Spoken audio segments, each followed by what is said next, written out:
So think about it like this, right? Your NetherRealm Studios, your last two games were flop, right? You need to make some money here in this next game because it's bad. It's looking really bad, right? Your fans are unhappy. You're losing money, right? You messed up with the microtransactions.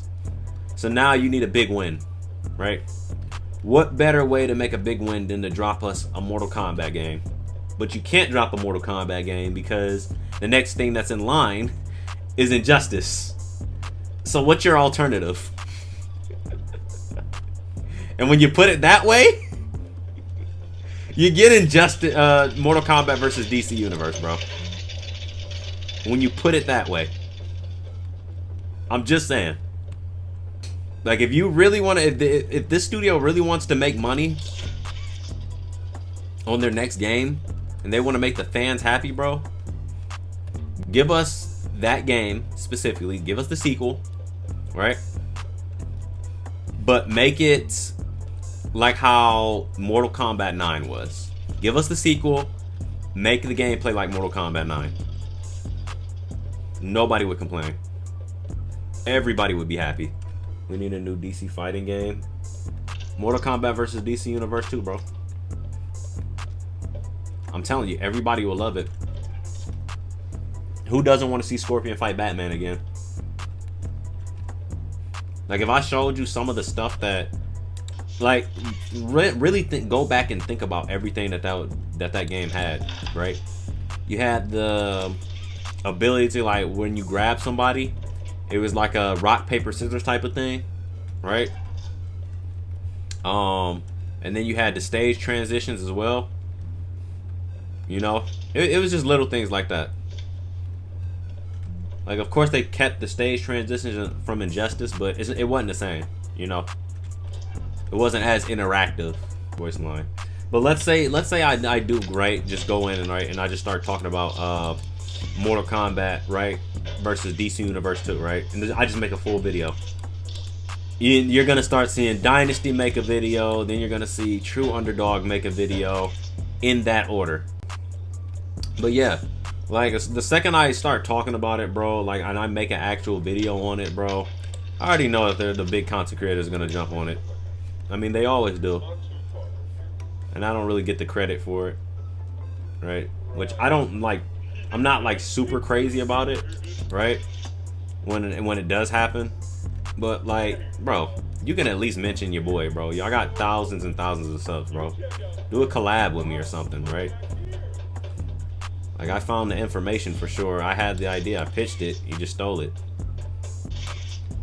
Because I know a lot of the MK content creators, they're weird about those type of things. They're like, we just cover news, right? I get it. But when Interloco was dropping a bunch of stuff, bro, you would think him and Dynasty were like best buddies, bro. I pitch an idea, folks steal it, they run with it, and that's that. That's one of the reasons why I left the community, though. There's just too much BS going on. I don't think I told you guys. Like, I dropped it in the community tab, but NetherRealm Studios fully offered me a job to come work with them, and I was like, nah. Right?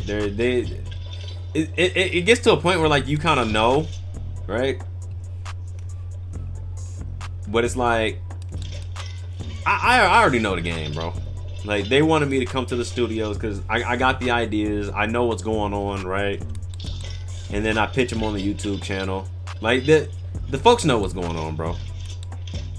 Like, if we had to total up all the views that I got for MK specifically, right? We're looking at about,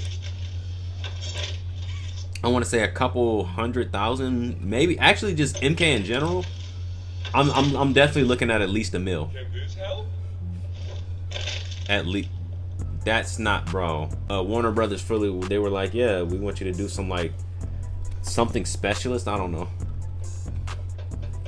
And I was like, bro, you guys know that I cover stuff. Like, you guys are not slick, bro.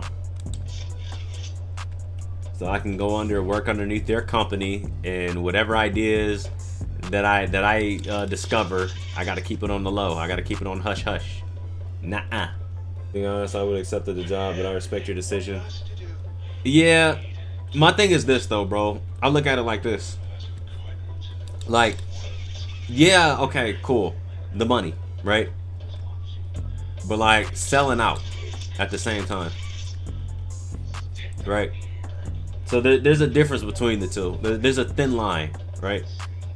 Like I'm not gonna like take the route that like True Underdog took, or like, okay, I gotta say the game is great because they're telling me the game is great and I got a contract with them, right?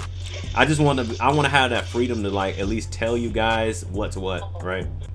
But yeah, like I look at it as like just like full control over my content, bro.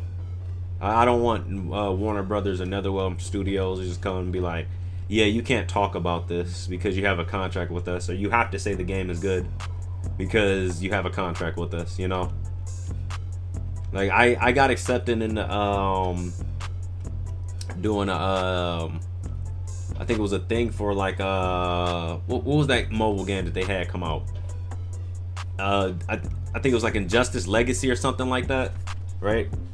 And I did like a little advertisement for that. I played the game, but that was about it. I didn't do anything too crazy.